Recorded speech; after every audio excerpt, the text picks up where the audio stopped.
బాగున్నారా సార్? బాగున్నామ్మా. బాగున్నా. ఏం జరుగుతుంది రాయలసీమలో? నీటి ప్రాజెక్టులు ఇవన్నీ కూడా కరువు ఇవన్నీ కూడా ఉన్నాయని చెప్పేసి అక్కడేంటో రచ్చరచ్చ చేస్తున్నారు. అవుమా, చాలా రచ్చే కాదు రాద్ధాంతంగా ఉంది. ఇప్పుడు ముందుండే కాంగ్రెస్ పార్టీకి కానీ 2019 నుంచి 2024 ప్రాంతంలో ఉన్నటువంటి వైసీపీ గవర్నమెంట్కి కానీ అధికారంలో లేనప్పుడు మాత్రమే రాయలసీమ కరువు కాటకాలు, రాయలసీమ వెనుకబాటుతనము, రాయలసీమలో నిరుద్యోగము, రాయలసీమలో తాగునీరు, సాగునీరు ఇవన్నీ కనపడతాయి. వాళ్ళ అధికారంలో ఉండేటప్పుడు ఎవరు ప్రశ్నించరు, అప్పుడేం మాట్లాడరు, బొక్కలో ఎలక మాదిరి ఉంటారు. తెలుగుదేశం పార్టీ వచ్చిందంటానే వెంటనే వీరుల మాదిరి బయలుదేరుతారు. ఎందుకంటే తెలుగుదేశం పార్టీ అధికారంలో ఉంటేనే ఈ దీక్షలు చేస్తూ ఉంటారు, వీళ్ళు ఈ గొడవలన్నీ చేస్తూ ఉంటారు. వాళ్ళ పార్టీలలో అణచివేసినట్టు తెలుగుదేశం పార్టీలో అణచివేయరు కదా. అంటే తెలుగుదేశం పార్టీ రాగానే అన్యాయం జరిగింది రాయలసీమ ప్రాజెక్టులకి అంటారు. ఎందుకట్లా? ఇప్పుడు తెలుగుదేశం పార్టీ వాళ్ళను బలంగా అణచివేయదు.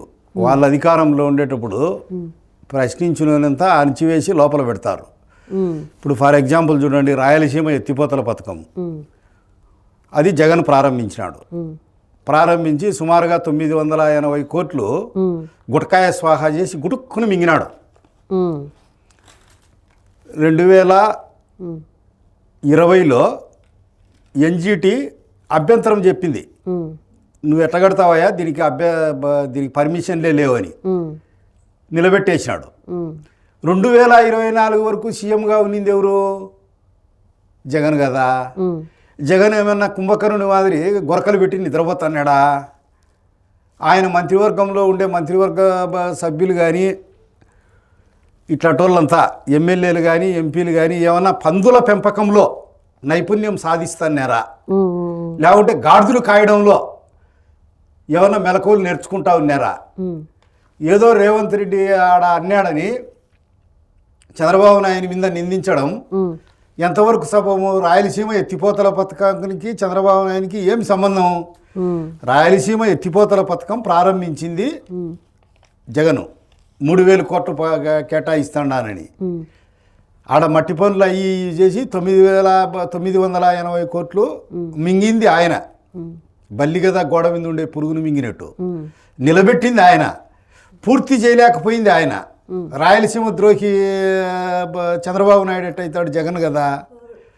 అయినా కానీ తెలుగుదేశం రాక పూర్వం 1983కు ముందు తెల్లన్నం తిన్నోడే లేడు రాయలసీమలో 1%. ఊరికి ఒక కుటుంబం పెదరెడ్లుగా ఉండేవాళ్ళు, భూస్వాములుగా ఉండేవాళ్ళు ఒక కుటుంబం తప్ప. తెల్లన్నం తినిందే రామారావు వల్ల. రాయలసీమలో ముఖ్యంగా స్టేట్ అంతా 2 రూపాయల కిలో బియ్యం ప్రవేశపెట్టినా రాయలసీమలో మాత్రం రామారావు పుణ్యమే. ఎన్టీఆర్ హయాంలో అప్పుడు తెలుగుదేశం ప్రభుత్వం ఏర్పడక ముందు రాయలసీమలో పరిస్థితులు ఎట్లున్నాయి? మైళ్ళకు మైళ్ళు పోవాలా బిందెలు తీసుకొని నీళ్లు తెచ్చుకోను.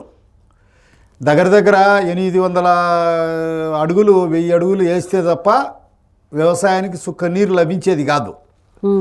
అటువంటి విపత్కర పరిస్థితుల్లో ఏం చేసినాడు రామారావు? మొట్టమొదటిసారిగా వరద జలాలను రాయలసీమకు మళ్ళిస్తే రాయలసీమ కరువును పారద్రోలొచ్చు కదా. అనంతపురం కరువు కటకటలను, కడప కరువును కాటకాన్ని, చిత్తూరు కరువును, కర్నూలు కరువును తరిమి కొట్టచ్చు కదా అని ఆలోచన చేసినాడు. శ్రీశైలం నుంచి బ్యాక్ వాటర్, అదే కదా తెలుగంగ కానీ, హంద్రీనీవా కానీ, గాలేరు నగరి కానీ ఇప్పుడు ప్రారంభించింది రామారావు. ఈ అలగనూరు బ్యాలెన్సింగ్ రిజర్వాయర్ 1984లో ప్రారంభించింది రామారావు. పులివెందుల్లో చిత్రావతి బ్యాలెన్సింగ్ రిజర్వాయర్ ప్రారంభించింది 1984లో రామారావు. 1996లో ఫండ్స్ ఇచ్చింది రామారావు. ఇప్పుడు వెలిగొండ ప్రాజెక్టు 1996లో ప్రారంభించింది ఎవరు? చంద్రబాబు నాయుడు. ఇప్పుడు వీళ్ళు చేసింది ఏముంది, తిరుపతిలో పద్మావతి యూనివర్సిటీని ప్రారంభించింది ఎన్టీఆర్. ఇలాంటివన్నీ చెరువులు కానీ, దొరువులు కానీ, రిపేరు కానీ, సాగునీటి ప్రాజెక్టులు కానీ అన్నీ ప్రారంభించింది తెలుగుదేశం పార్టీ. ఆ ఆలోచన కూడా అంతవరకు ముందు ఒక 30 సంవత్సరాలు పరిపాలించినటువంటి కాంగ్రెస్ పార్టీకి కానీ, దాని నుంచి పుట్టినటువంటి వైసీపీకి కానీ, ఈ కుక్కమూతి పొందే మహాపాపానికి పుట్టినటువంటి కుక్కమూతి పొందే కదా ఇది వైసీపీకి ఆలోచనే తట్టలే. రామారావు మొదటిసారిగా ఆలోచన చేసి ఆ మిగులు జలాలన్నీ, వరద జలాలు, కృష్ణా జలాలన్నీ పారించినాడు. ఇప్పుడు అంద్రినీవా ప్రాజెక్టు తీసుకోండి, అది మల్యాల నుంచి బిగిన్ అవుతుంది. దానికి చంద్రబాబు నాయుడు ముఖ్యమంత్రి అయితేనే ఈ 22 నెలల కాలంలో ఉత్తుంగ తరంగ నినాదాలతో ప్రవహించేట్టుగా చేసినాడు. మొత్తం 738 కిలోమీటర్లు ప్రవహింపజేసినాడు నీళ్ళు. దానికి 3,500 కోట్లు ఖర్చు పెట్టినాడు. ఆ కాలువ సామర్థ్యం, ప్రవాహ సామర్థ్యం ఎంతుంది, అది 2,200 క్యూసెక్కులు.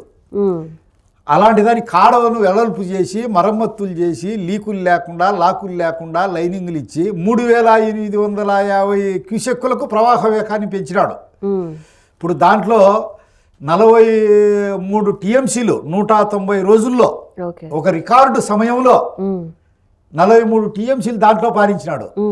లాస్ట్కు కుప్పంకు చివరి ఆయకట్టు చంద్రబాబు నాయుడు కుప్పంకు నీళ్లు తీసుకుపోయినాడు. అక్కడ పరమ సముద్రం అనే చెరువు ఉంది. మొత్తం కుప్పంలో 110 చెరువులు ఉన్నాయి.